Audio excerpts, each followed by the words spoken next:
Vamos a empezar hoy con Historia del Arte. Vamos a tratar sobre las galerías de retratos, un espacio de poder en la Edad Moderna. Nos acompaña la profesora de Historia del Arte de la UNED, Diana Carrió Invernici. Bienvenida. Muchas gracias. Vamos a hablar del género del retrato y lo vamos a situar en una época, en el Renacimiento. El retrato en el Renacimiento se consolida, pero hay una serie de causas. ¿Cuáles serían?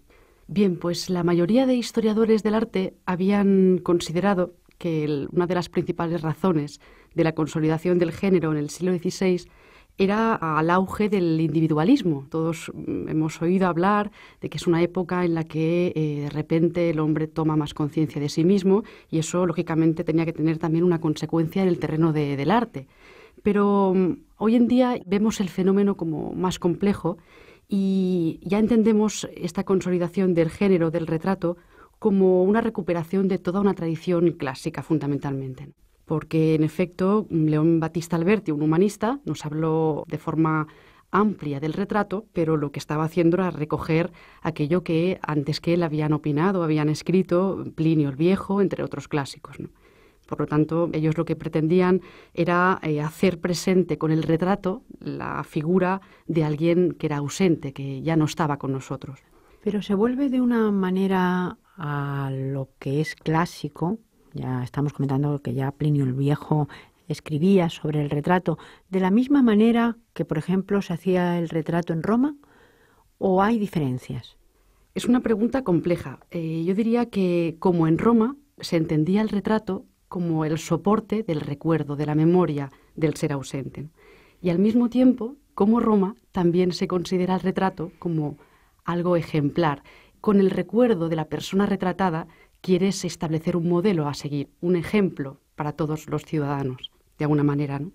Y ese es el legado clásico que se recupera en el Renacimiento y también no podemos olvidarlo, esa concepción clásica también de el retrato como expresión del poder. Un aspecto que yo creo que es muy interesante recordar. Por una parte, entonces, se recuerda al personaje retratado, pero por otro lado, esto es un signo de poder. Efectivamente. ¿Y hay distintos tipos de retratos? Por supuesto. Tenemos retratos de la persona poderosa a caballo, tenemos bustos, hay retratos de cuerpo entero, pero aquello que es interesante es observar cómo en distintos lugares en el Renacimiento observamos que hay diferencias en los retratos, en la manera de representar al gobernante, al príncipe, al duque.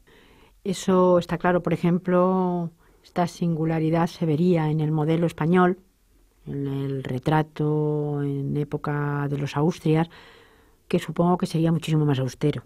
Efectivamente, todos podemos recordar, ¿verdad?, en esas salas del Museo del Prado, esos retratos tan austeros, tan carentes de aparato alegórico. Estamos delante de retratos de reyes, de príncipes, y sin embargo no vemos todos esos símbolos, esa pompa, que sí vemos en retratos, por ejemplo, de Luis XIV, por dar un solo ejemplo, ¿no? Y eso ha sorprendido mucho a los historiadores del arte. Bueno, si les ha sorprendido a ellos, no diré yo y ni mostraré mi sorpresa, porque evidentemente si estamos hablando de mostrar el poder, que decíamos que era una de las características de por qué el retrato en el Renacimiento, sin embargo, en España esto no era tanto así, porque eran pues, estos personajes, aun siendo reyes de negro, muy sobrios, muy austeros, sin nada de adorno. Ahí quizá es que el poder se quería mostrar de otra manera. Efectivamente, yo quiero recordar algo que dijo Jonathan Brown, que llamó a los españoles como enemigos de la adulación del rey, ¿no? Y creo que es una frase afortunada porque explica muy bien esos retratos de Velázquez, por ejemplo, que hace de Felipe IV, ¿no? Y la explicación que da, que creo que es bastante convincente, es pensar que la monarquía de los Austrias no tenía tanta necesidad de recordarle al mundo su hegemonía, su poder global. Mientras que un poder como Luis XIV, que estaba emergiendo, se estaba haciendo con una hegemonía en Europa de la que había carecido Francia hasta el momento, estaba más necesitado de pompa y de grandes alegorías que acompañaran la imagen del rey. Trayéndolo a nuestros días, podríamos decir que Luis XIV necesitaba más propaganda, mientras que los reyes de la Casa de Austria no la necesitaban en ese momento porque la hegemonía la tenían. Efectivamente. ¿Y los retratos esconden distintos mensajes. ¿Podemos hablar un poco de estos múltiples mensajes? Por supuesto. Los historiadores del arte se han dado cuenta de que el retrato, en el siglo XVI en adelante, nunca fue la simple figuración de la presencia de la persona retratada. Escondía muchos más mensajes.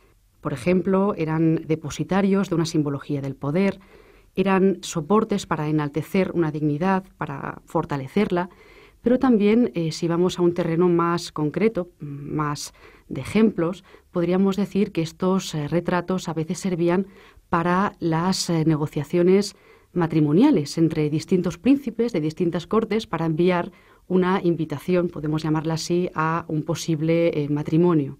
Y por lo tanto, sí, estaban cargados de distintos símbolos que aparentemente se nos escapan. Claro, aquí hay que recordar, por ejemplo, si vemos en muchos reyes cómo se les llevaba el retrato de la posible princesa para que pudieran elegir entre varias. Y se elegía muchas veces, aparte de, por la cuestión de poder, también por el retrato. Eso es. Pero no solo se retrataban los reyes. No, por supuesto. Podemos pensar en las numerosas series de personas ilustres. Podían ser desde obispos a integrantes de un gremio, también series de artistas. Es un fenómeno que también se fortalece a partir del Renacimiento. Las series de autorretratos de artistas que vemos, por ejemplo, en el Corredor Vasariano en Florencia, que es un espacio magnífico para consolidar la dignidad de una figura que no había sido dignificada hasta entonces como la del artista. De manera que sí, es una época en la que varias capas del poder, y no solo, llegan a considerar el retrato como una plataforma para, de alguna forma, consolidar su imagen. ¿Y las galerías de retratos por qué son espacios singulares? Las galerías de retratos o las series de retratos también tienen una raíz romana, como los retratos en sí, ¿no? Y sirven para fortalecer las instituciones de alguna manera, ¿no? Para recordar la importancia de un cierto grupo de poder, llamémoslo así, ¿no? Ya sea una dinastía, ya sea un cuerpo político, un cuerpo institucional, ¿no? Y por eso es tan interesante para los historiadores que se interesan en las relaciones entre el arte y el poder estudiar estos espacios, porque estaban cargados de mensajes y, por lo tanto, hay que observar de cerca por qué nacen, cómo nacen y con qué finalidad han organizado ese espacio, esa galería de retratos. Hemos comentado que, por supuesto, los reyes se hacían retratos, pero que no solamente los reyes, los propios artistas y otras esferas del poder o de la burguesía. Los virreyes de las distintas monarquías también encargaron, además, series de retratos. Esto es lo que también me llama la atención, porque esto significa que es como casi si se hiciera una película en distintas formas y de distintas maneras. Efectivamente, ellos al fin y al cabo lo que hacían era seguir el ejemplo del rey, ¿no? En el caso de la monarquía española es muy claro. Ya Felipe II había organizado una galería de retratos familiares en el Pardo, una galería que hoy desgraciadamente no conocemos porque sufrió un incendio en 1604. También Felipe IV hizo lo mismo en el Salón Dorado del Alcázar de Madrid y, por lo tanto, eran muchos los ejemplos que ya tenían esas figuras, la figura del virrey, que debía representar el cuerpo del rey en los territorios lejanos que gobernaba el rey, y hacía lo mismo con una necesidad mayor, si cabe, porque la legitimidad del rey era de todos conocida. Sin embargo, la legitimidad del virrey a veces era puesta en cuestión. Todos tenemos en mente esas revueltas que vivió la monarquía en distintos territorios, en los que los ciudadanos de esos distintos territorios clamaban contra el mal gobierno del virrey y, sin embargo, enaltecían la figura del rey. No era cuestionado. Sin embargo, el virrey sí era cuestionado. Claro, el rey lo era por la gracia de Dios, mientras que al virrey le nombraba el rey. Efectivamente, eso es.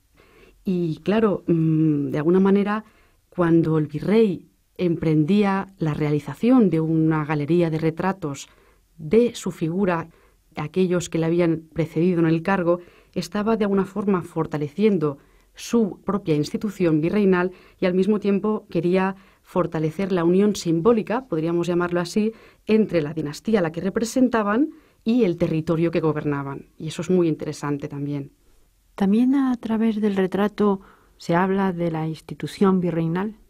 Por supuesto, porque el virrey, de alguna manera, está usando la galería de retratos como fundamento de derecho, de alguna manera, ¿no? Para su propia legitimación. Es algo que lo hacen los reyes, pero sorprende que lo hagan en la medida en que lo hacen los virreyes en Nápoles, en Perú, en México. Vemos que de forma repetida utilizan el espacio de la galería para construir una especie de linaje artificial, como lo ha llamado Antonio Álvarez Osorio, y que creo que es una afirmación afortunada también, porque de alguna manera ellos no estaban unidos por un vínculo de sangre, sino simplemente el haber sido nombrados por el rey para el cargo. Lo usan también entonces como fundamento de derecho para legitimarse, lo decíamos antes. Y por otra parte ya se ha hablado de los virreyes en América y en Italia. Hay bastantes diferencias de todo tipo y por lo tanto también esto se reflejaría en los retratos. Sí, porque todos sabemos que la monarquía fue aglutinando territorios en América, en Italia, en momentos diferentes y por procedimientos diferentes, a veces por herencia o a veces por conquista. Y esas particularidades se reflejan también en el encargo de la Galería de Retratos. Lo vemos muy bien en el caso de América, en la que por alguna razón los virreyes deciden muy poco después de la conquista decorar sus espacios con galerías de retratos. Sin embargo, eso no sucede en Italia, donde las iniciativas de crear galerías de retratos de los virreyes surgen siempre como respuesta a un cuestionamiento de su propio poder, cuando ha habido una revuelta a menudo en esos territorios. Podemos ver cómo se convierte en la galería de retratos en una especie de metáfora del sistema político de cada territorio de la monarquía. Y eso se plasma y el estudioso del arte lo puede ver, esas diferencias, pues en estas galerías de retratos de América, de los virreyes en América o en Italia, son visibles, aunque sea para el profano también. En el momento de su creación eran más visibles en América, en los territorios americanos. Sin embargo, en Italia solamente aquellas personas que tenían acceso al palacio podían entrar en las salas decoradas con la galería de retratos. Pero lo que es sumamente interesante es que si observamos cuando esos territorios se han independizado de la monarquía, seguimos la pista de qué ha ocurrido con estas galerías, también nos da muchas ideas sobre cómo se ha producido la desmembración de la monarquía. Voy a ser un poco más clara. En cada territorio se tenía que construir un relato histórico específico, porque cada territorio era diferente. De manera que la Galería de Retratos de los Virreyes en México, por ejemplo, era inaugurada por el retrato de Cortés, el conquistador. En Lima, en cambio, abría la serie Francisco Pizarro, y el Gran Capitán era quien abría la serie de Virreyes en Nápoles.